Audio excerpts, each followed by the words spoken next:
Thank you, Mr. Chairman, and I too want to thank Chairman Bernanke, not just for being with us today, but also for his years of service. And we've had our disagreements over the years, but not without, on my part, a great deal of respect for the way you've approached this work and the work that you've done.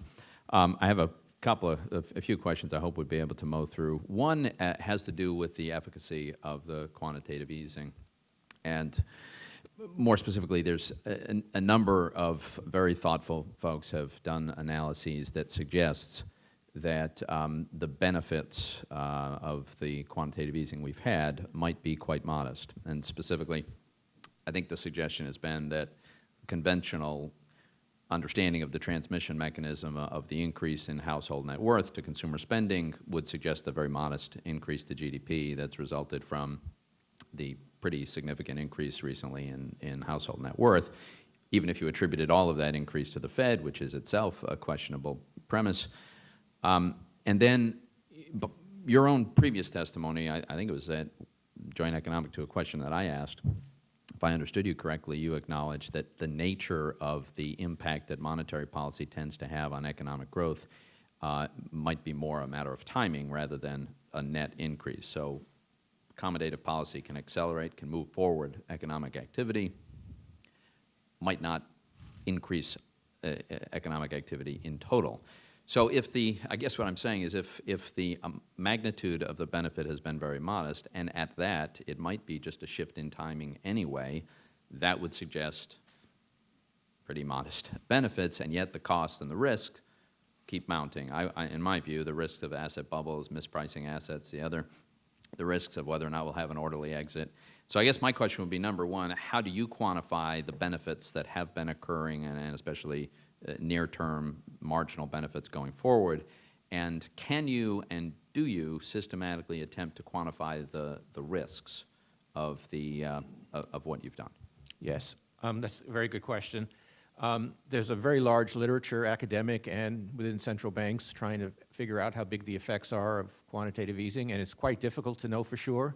But the preponderance of the evidence is that while this is not as powerful a tool as ordinary monetary policy, rate policy, that it does have meaningful impact on jobs and on the economy, and in particular, since 2008, where we've had no ability to move short-term rates, and we've had some periods where we became, somewhat more concerned about deflation. We think that QE has provided an important boost at critical times to help the economy continue to move forward.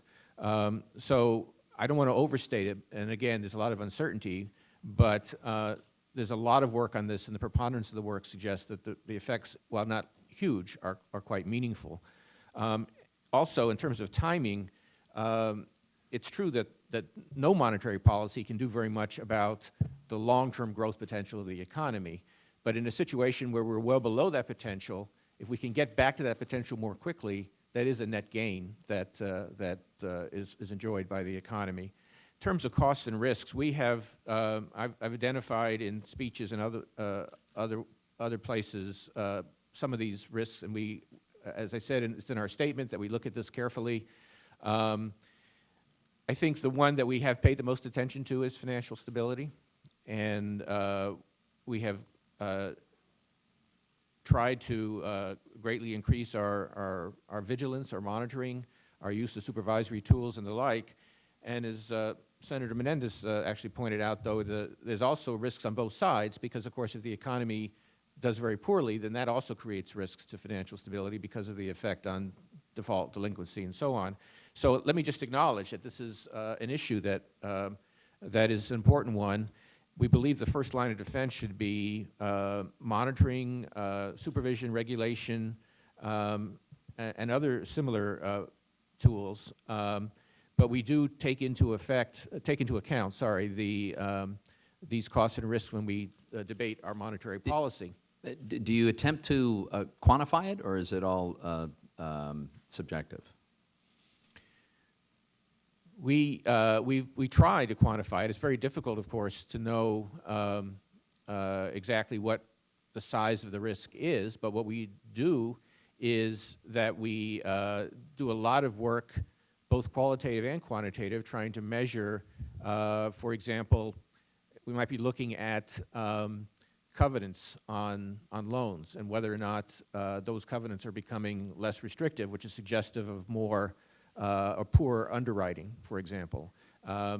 So we monitor those kinds of things, and we report those to the FOMC at essentially every meeting so they can understand where there may be sectors where financial risks are building and try to gauge those risks.